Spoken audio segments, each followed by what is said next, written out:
Hello, Contrarians, listeners, watchers, subscribers. Here we are with the latest Contrarians warm up. This one is for our My Best Friend's Wedding episode, our second PJ party. That's what we're calling our journey through the movies of PJ Hogan, which we're going to be covering this summer. My Best Friend's Wedding, his second wedding movie in a row, Alex. Fresh, big 90s hit. So, of course, on the show, we're going to be nitpicking it to death. I mean, it only made $300 million, so I guess it did all right. What's that on the Julia Roberts curve, though? Is it peak Julia Roberts financial success? Listen to the episode. Listen to the episode because we talk about this is the one where she turned her into like if it's not an independent movie, if you have like just any type of like major motion picture released and she's at the helm, it's a guaranteed $100 million return. I think we go like through her next 10 movies in the episode and cite the box office returns. Yeah, that's it's a secret behind that smile. She's smiling because she knows how much money she's making. Yeah, she knows the checks that are coming in. Well, My Best Friend's Wedding, a very 90s movie, and that carries a lot of, I guess, preconceptions with it, and sometimes those preconceptions are correct, and sometimes they aren't. So, yes, Alex just said it. Listen to the episode so you can see how that pans out when we give it the Contrarians treatment. But here, we're going to do what we always do in the warm-ups. We're going to give you some extra Rotten Tomatoes quotes, some extra trivia, and of course the Josh Gad Minute. But first, let's go with the Rotten Tomatoes quotes. It's a bunch of fresh tomatoes. Here's a few of them. Yeah, it's worth calling out. 74%, a little bit lower than we typically shoot, but it still was certified fresh. So it has the logo, it has the metal, the IP, plenty of red tomatoes surround it. Yes. Let's go with Jim Shelby from Palo Alto Weekly, who says, "This delightful comedy about love, friendship, and the hazards of lying comes not a moment too soon for anyone overwhelmed by the current glut of summer movie mayhem." Alex, what was the glut that summer? Transformers? Was Wild Wild West 98? Oh, I'm way off. Wild Wild West. I thought it was 99. Wild Wild West was, summer of 99. You should have remembered the Burger King Big Kid Meal toys that they had for that. Summer of 1998 movies. Looks like we had, not seeing anything that would scream glut. Armageddon. There you go. Oh. This is the perfect counter programming for, I don't know how far apart they were when they opened, but it is very much unlike a Michael Bay super production with the slow-mo and the gloss. And also, we're off a year. This movie was 97, not 98. So is it still Armageddon? I guess. Yeah, it's possible.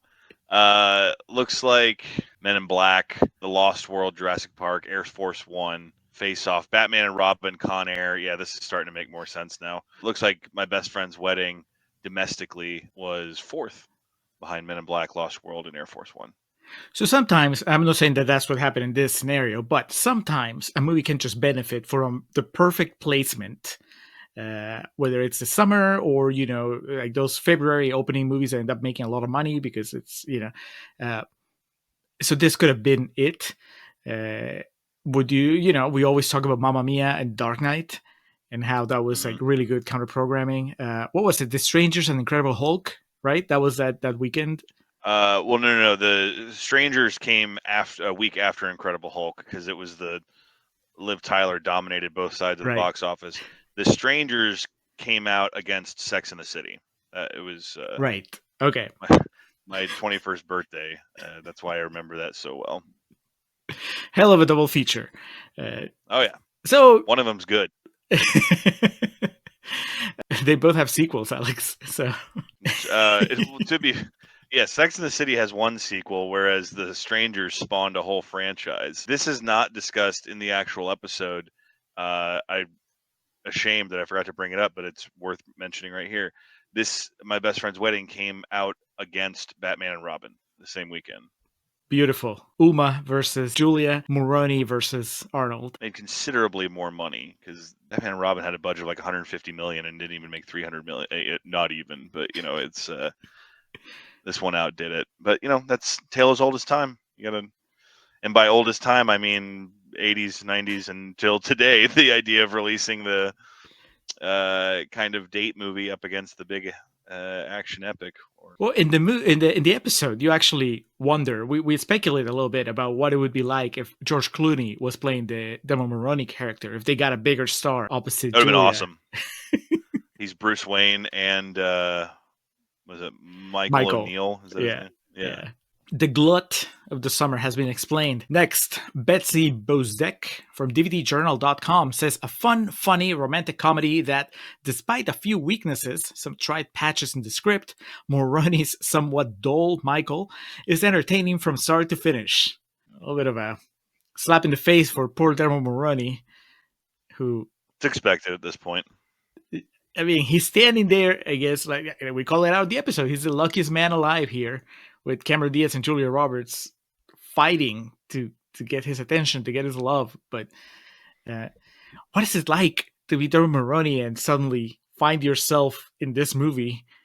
Because I think this is probably like his biggest profile thing up till then, and maybe even after.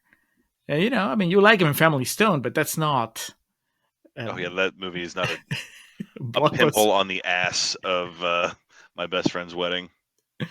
Yeah, he's in About Schmidt, and he is in I think it's called Living in Oblivion. He plays a cameraman with an eye patch. He's in The Gray, You're right. Qui-Gon Jinn movie. Yeah, kind of unrecognizable, but yeah, you're right. Anyway, the point is, Dermot Mulroney, I guess, it's about to happen. Eventually, you just win the lottery and you find yourself in this movie. And then, of course, a critic has to come and rain on your parade and say, like, yeah, but just so you know, you're the weakest part of this movie. That's all right. It's all right, Mulroney. We appreciate you. Next, Michael Kubi from Them says, my best friend's wedding there to acknowledge that sometimes a friendship shared between two people who love each other can be just as important as a romantic partnership. Yeah. I mean, kind of go into that in the episode, the difference between the two and being able to establish the difference between the two in a healthy manner. Just the navigation between romantic relationships, platonic relationships, and more importantly, how movies handle it. Now, it's a lot easier to be black and white about it. I was trying to come up with another, because on the episode I bring up When Harry Met Sally, and I was trying to think of other movies that kind of touch on that, because in a way, I guess most romantic comedies deal with it in a very superficial manner. Do you remember that movie with Ashton Kutcher and Amanda Peet, I think? That sounds like something that happened. Yes. Well, at the time, they were promoting it as, this generation's When Harry Met Sally, and it chronicled their friendship / platonic relationship, maybe even romantic, throughout the years. And of course, at some point they hooked up and they were a couple. But I mean, that was a lot fluffier and less complicated than what we see here in My Best Friend's Wedding. And that's usually not what is embraced by audiences, I think. Or at least it doesn't feel like it is. I'm going to close with Carol Buckland from CNN.com, who says, although Hogan, that's director PJ Hogan, stages most of the scenes in a straightforward way for Friend's Wedding, there are some charming offbeat touches here. One wishes he had mined some of the story's kinkier subtexts a bit more. But hey, this is a commercial-minded flick. What's the kinky subject here? Yeah, I'm missing out on what this review is talking about, because I think the main thing we call out is this kind of deals with more complex emotions than your typical Hollywood romantic comedy of the day would have. So, yeah, I'm not quite sure what he's referencing. Is it the kinkier subtext that Mulroney could end up just hooking up with both of them? Like they can become a throuple. They could just be a. I guess he wanted more scenes like that one in the beginning where Julia Roberts is in her bra and panties. I guess that was. Mulroney's like, I've seen it all. I've seen it before. Yeah, I'll see it again. Well, I mean, they could have invited. Or maybe he just has a kink for like really bad karaoke's his kink, and he wanted more of that. There's a lot of singing. I mean, only one musical scene set at the karaoke, but there's singing all throughout. So for any karaoke fans, I mean, you get your you get a pretty good share of musical numbers here. Mm-hmm. Maroney sings, Rupert Everett sings, Cameron Diaz sings, and then some random girl band sings at the beginning of the movie. That's how you open. So lots of musical Yeah. numbers. I don't know if they're kinky though. So Alex, those are the quotes. Before we go to trivia, let's put Josh Gad in this wedding party. I thought about it. I don't really. You could replace Paul Giamatti with him to have that one scene that really stands out, but I don't really want to do that. No, that would be So a damn shame. honestly, like I just was thinking he would replace Francis and he would be Dermot Mulroney's brother, like his best man at the wedding. I think that you'd have to change some of the scenes because obviously there's some scenes where like Francis is hanging out with other adolescents like him. Teens are getting high off helium and shit. But you could easily, take some inspiration from Love and Other Drugs, the degenerate younger brother that Josh Gad plays in that movie. That I think you could plant that in this and it work pretty successfully. Because just imagine like Josh Gad lusting after Julia Roberts, like all excited that he gets to dance with her and shit at the wedding. Well, what if you flip it? What if it's Josh Gad not lusting after Julia Roberts? What if he plays the Rupert Everett character? As much as I love Rupert Everett in this movie, what if he Yeah, was replaced by the that's Gad? like you Too could easy. do that, but Rupert Everett's kind of the heart of this. I think you would lose a lot of that because it would come off as too much shtick, like some of the scenes where he's pretending to be Julia Roberts' fiance, and you have Josh Gad doing that, and I fear you would lose some of the tone of this movie if you attempted that. And that's just the burden of Josh Gad being as funny as he is. Yeah, I mean, I can see that. I just want to hear Josh Gad perform "I Say a Little Prayer for You." Maybe he can do the That's alternate fair. take. He is in that wedding movie. I was trying to think of other wedding movies. Is it The Best Man? The one with Kevin Hart, I think. What year is that from? It's fairly recent, and I think the pitch is that Josh Gad is marrying Kelly Cuoco, and he doesn't have friends. He Of doesn't. course. So he hires Kevin Hart to be his best man. It's called The Wedding Ringer. Wow. Alternate title, international title was The Best Man. I had never heard of that movie until today, but Well, it has Cloris Leachman in it, who's been a standout of the summer project so far. So there you go. yeah, from a Bogdanov film to a Gad film. Good for her. Yeah. All right. Well, I can only hope that he sings in that movie, and that way we can just close the loop there. Now, Alex, take us to trivia, and I'm curious if some of your trivia will overlap with some of the stuff that I saw when I was going through the special features on the DVD that I own. Released on June 20th of 1997. My Best Friend's Wedding, directed by PJ Hogan, written by Ronald Bass. As I call out in the episode, no, not the professional wrestler outlaw Ron Bass of several decades ago, sadly. Budget of $38 million, box office return of around $300 million, making Julia Roberts an undeniable phenom from a box office perspective. Julia Roberts picked both Dermot Mulroney and Cameron Diaz for the film. Drew Barrymore had read for the role of Kimberly, but lost out because Julia Roberts picked Cameron Diaz for it. Man. Fortunately for us, the world, Drew Barrymore and Cameron Diaz would be able to share the screen a few years after this in the incredible McG film Charlie's Angels. Julia Roberts picked Lucy Liu as the third angel, too. Just a kingmaker. PJ Hogan wanted Russell Crowe to play the part of Michael, but the table read between Crowe and Julia Roberts went so poorly that the idea was abandoned. I can't picture it. I can't imagine Russell Crowe playing. He's too strong to play that type of character. Yeah, and he takes himself way too seriously to do a movie like this. Which I haven't seen. What's the comedy he did with Gosling? The Nice Guys. Oh yeah, I was saying I haven't seen it, but I understand that's a comedy. But yeah, for the most part, I can't imagine Russell Crowe doing something like this, where he kind of just reserves his machismo. And not to say that Dermot Mulroney's not like manly in this; he certainly is. It's just it's a different type of role. Yeah, can you imagine Russell Crowe slow dancing with Julia Roberts on that boat? saying the way No. you look tonight. Can't. I'm just surprised that PJ Hogan even considered that, but I guess he was going for that Australia flavor. And like I said in the episode, why couldn't he bring Toni Collette if he wanted more of that Australian sauce?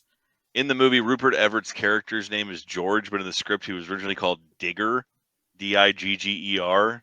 That's something like that. That would be the Josh Gad's character's name. Oh, it's Digger. Ridiculous. All right, so Julio, I invite you to consider this timeline. Sarah Jessica Parker was originally offered the role of Julianne Potter, but was not able to take the role because she was committed to HBO in order to play Carrie Bradshaw on Sex and the City. I always think of Sex and the City starting in 1999, but it was the summer of 98 that it started. So yeah, they would have been already filming the first season at this point. So I invite you to consider Meredith and Everett sharing the screen 6-7 years before Family Stone. So would that make Family Stone more successful because people would go and to see the My Best Friend's Wedding reunion? They definitely could have positioned it differently. It would have been the second time. Yeah, you're right. It would, because it would be the second time in a movie that the ring that's intended for Sarah Jessica Parker goes on a different woman, and Dermot Mulroney's like, "Oh, what do I do?" So audiences would have been like, "Oh man, I gotta go see it. They do that thing that they did in My Best Friend's Wedding. It's the best, man. It's so funny." There is a movie, I haven't seen it. It's called Runaway Bride. You remember it? It's Julia Roberts and Richard Gere. And Richard Gere, yeah, the main selling point of that movie is that, they're together again, right? It's like Pretty Woman, and then all these years later coming back. I don't know anything else about that movie that was noteworthy. From what I remember, I mean, it's not like it became the classic that Pretty Woman is, but that was the thing, And so I wonder if Family Stone would have benefited from that. But then again, what happens in that timeline with Sex and the City?